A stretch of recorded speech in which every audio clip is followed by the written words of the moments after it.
Hi, good evening and welcome. I'm Janet Collins, the current president of IFT, and it's a delight and a pleasure to welcome all of you to our unveiling of our FutureFood 2050, which is an initiative intended to start the dialogue about some of the important issues that we're currently seeing in the food supply. Many of the challenges that we have, we're really not doing as good a job as we might have addressing, and so we're hopeful that passing a message on in a variety of different ways will be helpful.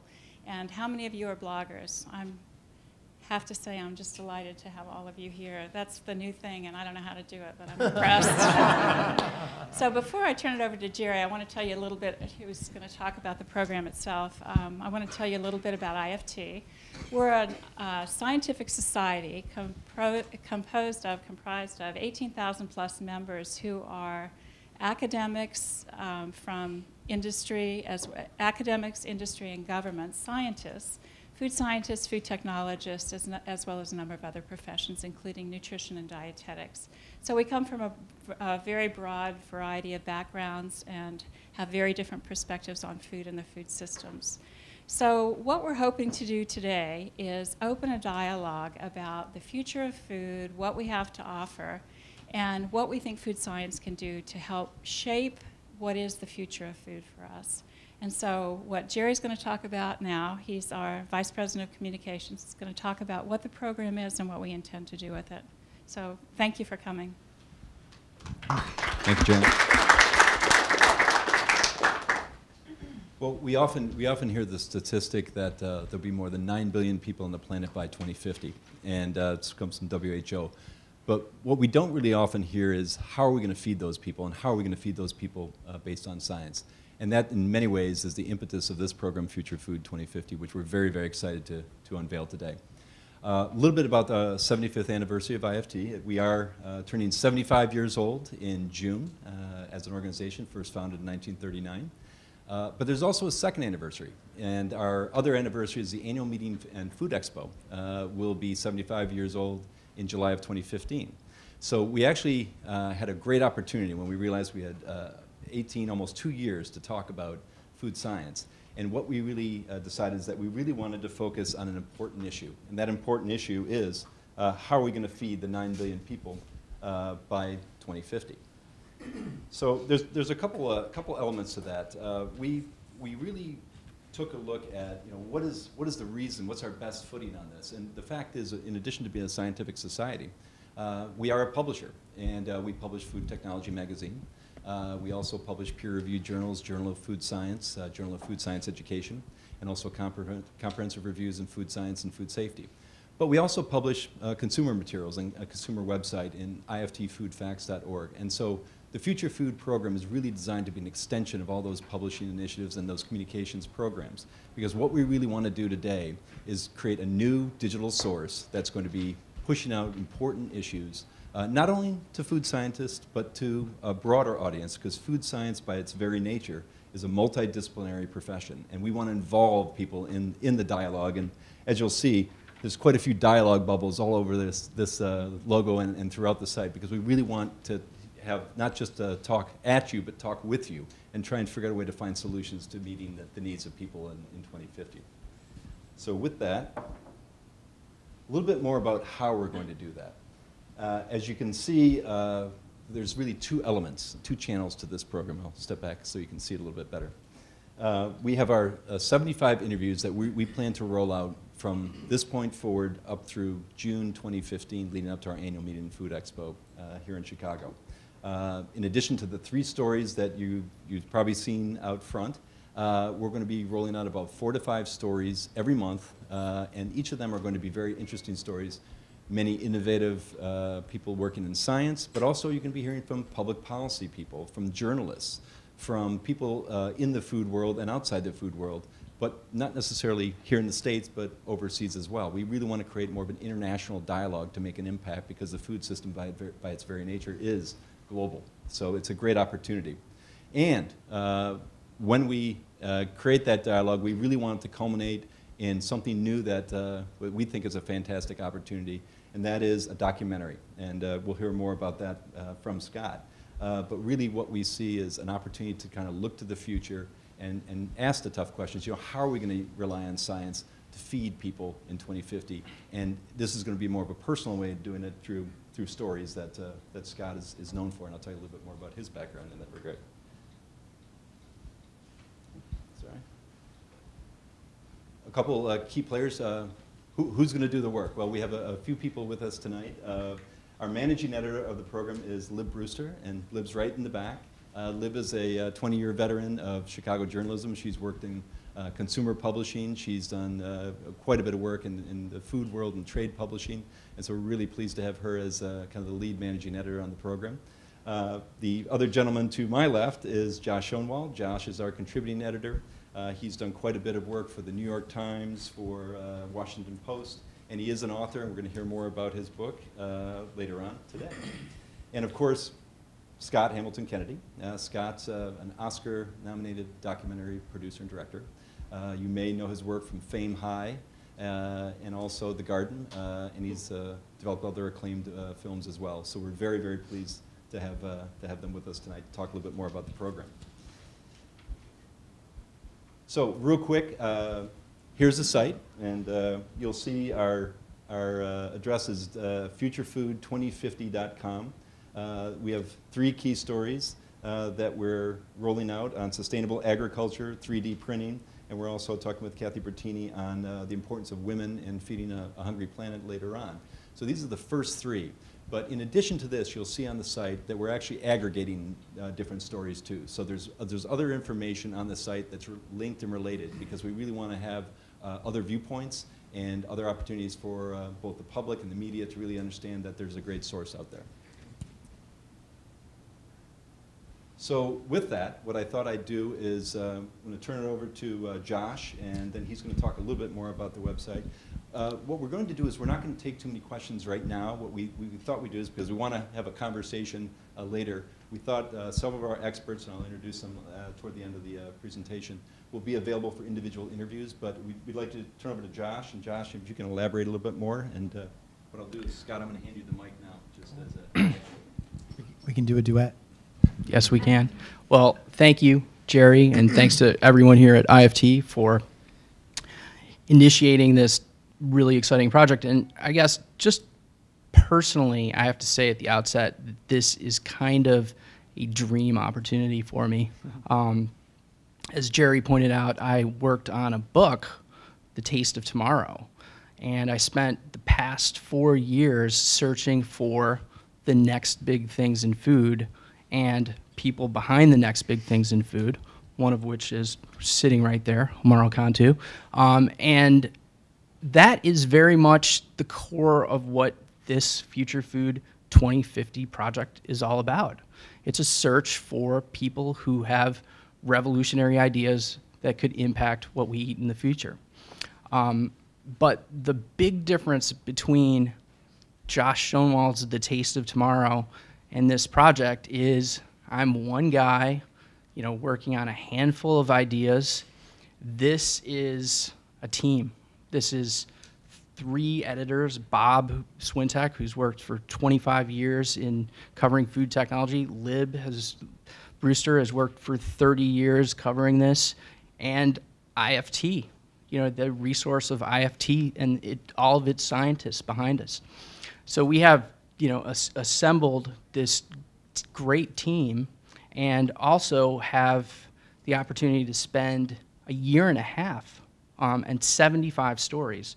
A big part of the focus, obviously, is the burning questions, like how will we feed 9 billion people by 2050? How will we do this in a sustainable way that doesn't harm the earth?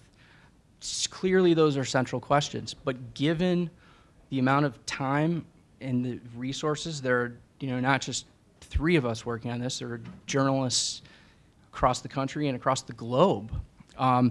We have the opportunity to have a diversity of perspectives. Yes, it's IFT, so much of the focus will be obviously on the role that science and technology plays, but we're also going to be looking, as Jerry pointed out, at low-tech solutions, at ideas born out of activism, ideas from that may actually have nothing to do with saving the world, but could simply what changes the world for consumers. You know, what could change the flavors of the future, or what will the kitchen of the future? So I really think that we're on the cusp of a really exciting project, and one that is pretty unique. As you know, in covering the future of food as a beat, I can't think of any other moments where an organization or a publication has devoted this much time or this many resources to the subject of the future of food. Yeah, sure, there have been magazine features, but this is basically a pop-up magazine, which is going to be going on for the next year and a half. So I'm very excited, and I'm grateful to IFT for taking this on and taking a look at the future. And another exciting part of the project, right here, this, what are you guys working on, a music video? It is. It's going to be an improvisational music video. It's going to be like happy. We're just going to all start dancing right now.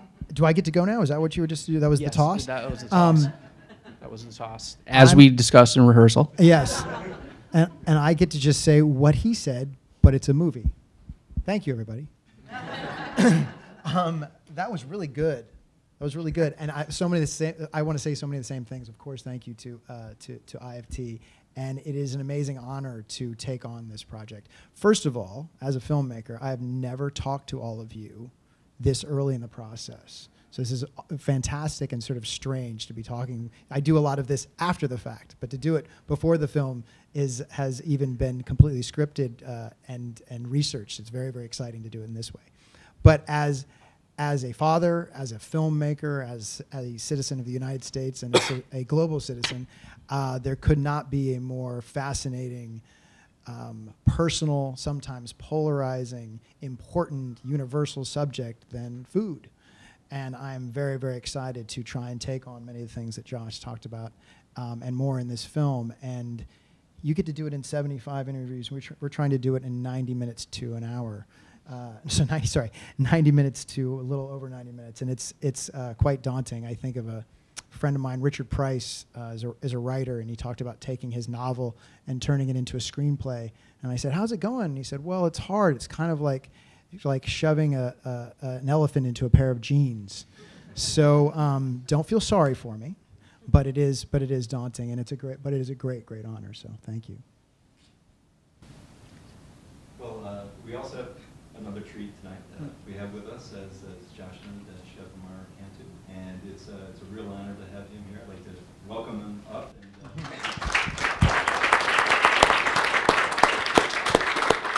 And, okay, I'll just start. So what we specialize in is taking the price, performance, and available technology. So technologies like your cell phone that are increasing in price performance by twice as much, a factor of 2 every 2 years.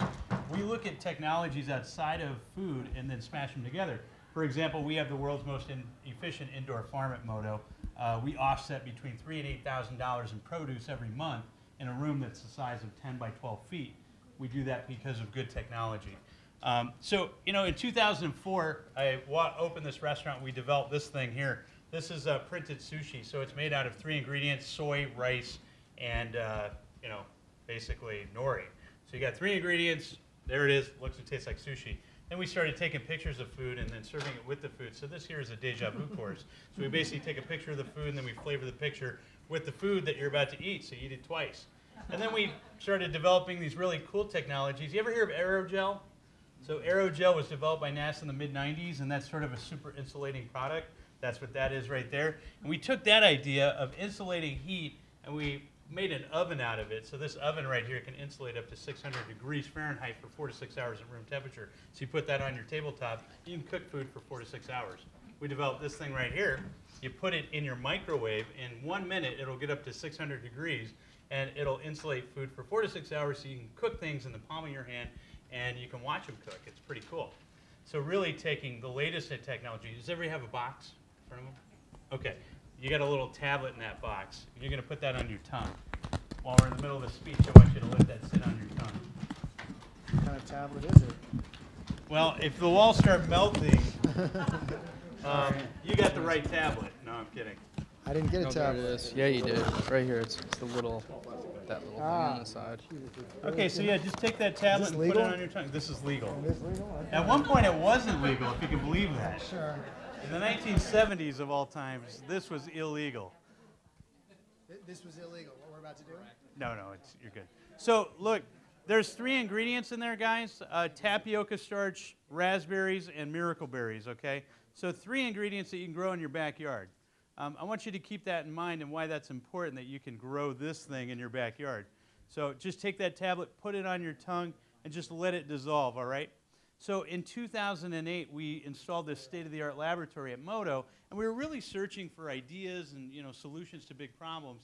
One of those solutions that came along is this tablet that you're about to eat. Should I chew it or lay it on my tongue? Just let it dissolve on your tongue like a sweet tart. Yep. Okay, so we invented, we installed this lab, state-of-the-art technology. This was a $300,000 investment. This little room right here. So this is a centrifuge microscope, and then over here we have this is basically a wave generator. So we took these miracle berries and we would freeze dry them, and then we would put them in this little wave generator, and we break up the proteins in the miracle berries. This protein is latching onto your sour taste receptor right now, and it's going to prevent you from tasting sour foods. And so when you taste sour foods, they're going to taste sweet. We couldn't have done that unless we figured this out. So that tablet that you're eating costs about a penny to make. It used to cost anywhere from $1 to $5. And now we have created a very cheap way for you to enjoy this amazing flavor tripping experience through the use of good technology. So with that technology, I was up late one night and I saw this picture and I'm like, wow, what do cows eat? Like, that's got to be cool. Why can't we make hamburger out of what cows eat? So we did that. So we took some barley, some corn, and corn has all kinds of things in it, right? So you can get corn oil, you can get corn flour, you get the sweetness of corn, barley, and beets. Those are the main things that cows eat. We took those 4 products and we turned it into ground beef. And that's what that looks like. So it looks like ground beef and it tastes like ground beef. And you got to look for this show on TV. It's actually called FutureFood. I don't know if you guys have ever heard of this show, but it's like if you stayed up till like 2 a.m. after the Floby infomercials, you can watch this show. So we also did some other crazy experiments. We took some watermelon and we cut it into tuna loins. So we're going to make tuna out of watermelon. And basically we cut that up and then we put it into a cryovac machine with a little bit of nori and some Japanese spices. And then it comes out. We roll it in the spices. And the next thing we're going to do is we're going to throw it in some liquid nitrogen. But we could also add egg whites to it and then sear it so that way it looks like what it's going to look like if you don't want it frozen. So then it looks and tastes like tuna. And at the end of the day, you can use good technology to take watermelon, get rid of the whole overfishing thing, all the unhappy animals in the ocean. That's very important. So, another experiment that we did, this isn't rocket science. You take some, superfood drink, you put it in a centrifuge, you separate the solid from the liquid. This is all natural fruit products, okay, no processed sugar. And then we're going to add some tomato powder to it, and we're going to create some ketchup. So we take that, and we have 2/3 less the amount of ketchup that's found in ketchup, and it tastes as sweet as the real thing. So we take some granola bars. So every day when I drive into work, I eat a granola bar and a superfood drink. That's why we did this. So we take the granola bars, we freeze dry it, we separate out all the ingredients, then we powder it, and then we form it into little French fries. We stick it in an oven, spray it with olive oil, we fry it up into French fries. We took it up to the Willis Tower, and basically we had all these kids and moms, and they're all eating this stuff. They swear that they're eating French fries with ketchup. And so at the end of the day, you can't get rid of the demand and the ability for people to get a hold of bad food products. So what I want you to do is I want you to take that lemon in there and just give it a quick lick and then squeeze it inside that little container of non-fat sour cream, okay? And then I'm going to explain what we're doing here next. Yeah, does that taste sweet? Raise your hand. Okay. Okay, don't eat it. You want to put it. Yeah, you want to put it in your. Just squirt it into the non-fat sour cream. Okay. So all of this stuff you can grow in your backyard. Keep that in mind, or in your house. You can't grow sugar in your house. You can't grow stevia. You can't grow any of those other sweeteners or sweetener, byproducts. The only thing that you can really do at home is honey, and honey has glucose in it, and so there's no glucose in this. But you're experiencing a very sweet natural sensation. So we're using a product that's non-GMO, that has no chemicals, that we've grown with 0 food miles, believe it or not. We can grow this stuff in our farm at Moto. And we're going to give you junk food. So, squeeze it into your non-fat sour cream, and that's going to make sour cream. So the next step is you add some eggs, you add some flour, you can bake a cookie. So we're opening up a coffee shop called Barista. That's going to have an indoor farm again. It's going to offer things like scones, donuts, smoothies, sodas, all that stuff. And you're going to walk in there, and we're going to use a plant that you could be growing at home to get rid of all of the junk in your junk food. And really, that's where food and technology need to come together. Less chemicals, less processed, but how do we get, that same experience of all the things that we know and love as food, as real food, back into our bodies? Because, your DNA is a hunter-gatherer's DNA. You've been designed to store fat in the spring and summer for the fall and winter, but now technology has enabled us to eat all year round. So what we need to do is tweak the food to fit our lifestyle. It really doesn't do that right now. So that's it. Cheers. Wait, now we eat? You eat.